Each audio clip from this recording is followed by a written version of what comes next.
Hello folks, welcome to Legacy IAS Academy. In this video, we will be discussing a current affair topic presented to you by your faculty, Sushma KP.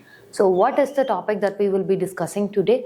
Why did the US withdraw from major United Nations agencies, especially under your US President Donald Trump?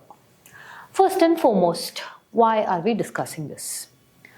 See, after your Donald Trump US President pulled the Venezuela issue, that is, after the Venezuela fiasco of capturing Nicolas Maduro and his wife, he also gave out a statement that United Nations organizations and other organizations amounting to almost 60 plus organizations, USA will be withdrawing from it.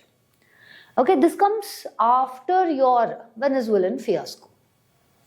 What exactly do you think this is showing? Now, if you ask why exactly US President is doing this, Donald Trump has cited that because these international organizations are showcasing more of your globalist strategy or globalist approach, which means, according to Donald Trump, it is telling that these organizations are taking more funding from USA but are being unfair and biased to USA, and they are supporting countries like your China who fund way less.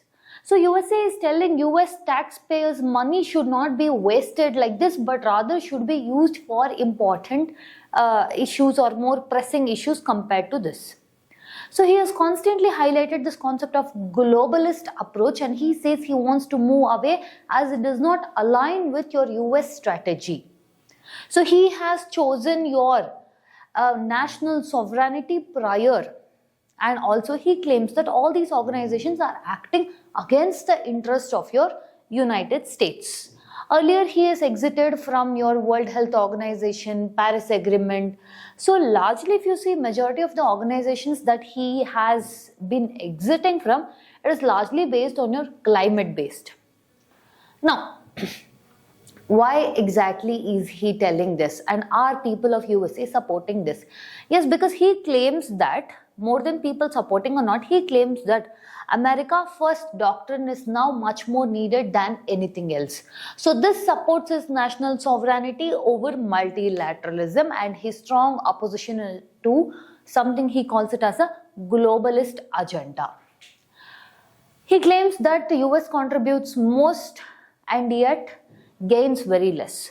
One example he cites is when he was exiting from WHO, he tells that China has about 300% of population of USA and yet contributes the least or less than 90% of your WHO funding.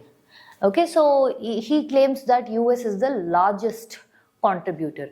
So what are the organizations that US has exited or has claimed that it will exist? First thing is its exit from WHO in 2025, citing WHO, that is World Health Organization, lack of reforms, and also it has not been able to assert independence, and also it is favoring China. Based on these things, he has held that it is better USA steps out of it, and also US funds and spends a lot and gains very little.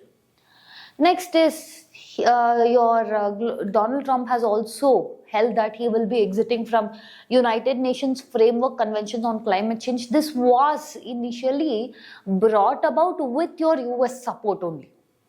But now when your United States, that is Donald Trump presidency, is telling that we are exiting this will make ideally and theoretically, technically in all perspective, USA to be the first country to leave UNFCCC itself.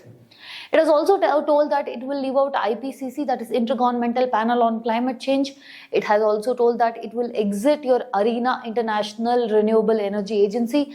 USA has also told it will exit from ISA, International Solar Alliance, which is jointly started by your India and France. So the Paris effective will effectively be exited by your USA from your January 2026. 1 year lapsable period will be there. Look at this. Your US has also exited from your UN Women. It has also exited from your United Nations Population Fund, Family Planning. All this will have an effect. See, already he did with the cutting of fundings. And now with this exit, the funding aspect gets affected a lot. Next, look at this.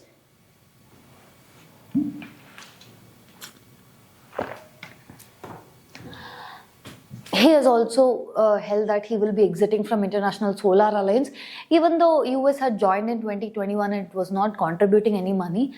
Even though ISA had held that it will put a little bit of operational fee, Donald Trump in trying to move away from multilateralism to strategic unilateralism. First and foremost, USA prefers your bilateral trades, and also it continues to put pressure based on your tariffs and its favorite tool, military. Now, if you see, recently US has also held this fiasco of wanting to buy Greenland. Greenland is an autonomous region of your NATO ally of Denmark. Now, if US is wanting to do this, now NATO is also another international organization. USA has claimed that, at least your press secretary Caroline Levitt has claimed that no, United Nations will still support NATO even if NATO doesn't support it.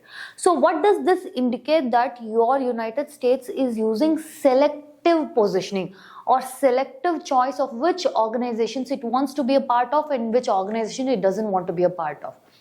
See, many United Nations organizations itself, your United States might exit, but not all of them, because it still wants to be in organizations which has veto power, or wherein it wants to counter China. For example, your International Maritime Organization, International Labour Organization, in all these United States want to be the one who will be there. So they are using selective multilateral presence. Does this reduce US global influence? No, it does not reduce US global influence, is because it still tries to exert influence through tariffs, through military power, and it has still been very active in your Latin America, West Asian countries. We can see it from the recent example of Venezuela crisis. How will it impact the global governance with US exiting these international organizations? First and foremost, it will affect the funding. Second of all, it will affect the whatever agreements, or when all the countries are trying to pitch in to move towards green energy, transition to alternate form of energy, and your definitely 2030 targets cannot be met. On the long run, it may not have much impact because we don't know what the successors of Trump will do. But on the short term, yes, they will not be able to meet the targeted criteria, but again, at the same point of time, US is missing out on something, because your transition to your green energy, alternate energy will require funding, technology, etc.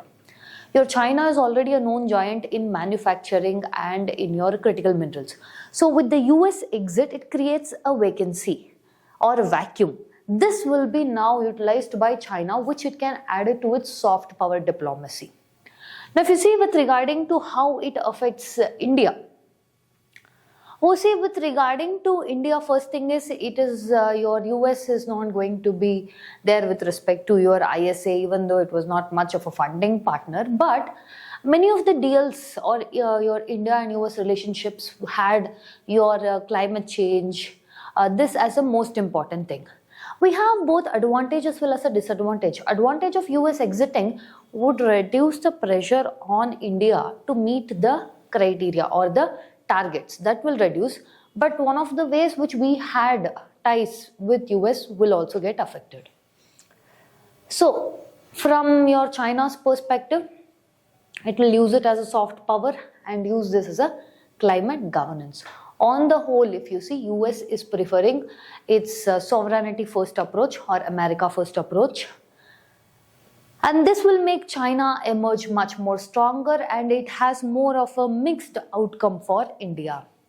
Now, if we see, we cannot just claim that this is a good or a bad thing. It has both different aspects for different countries. With this, we come to the end of the content. If you like our content, subscribe to our channel, hit the like button, share it along with your friends. Thank you.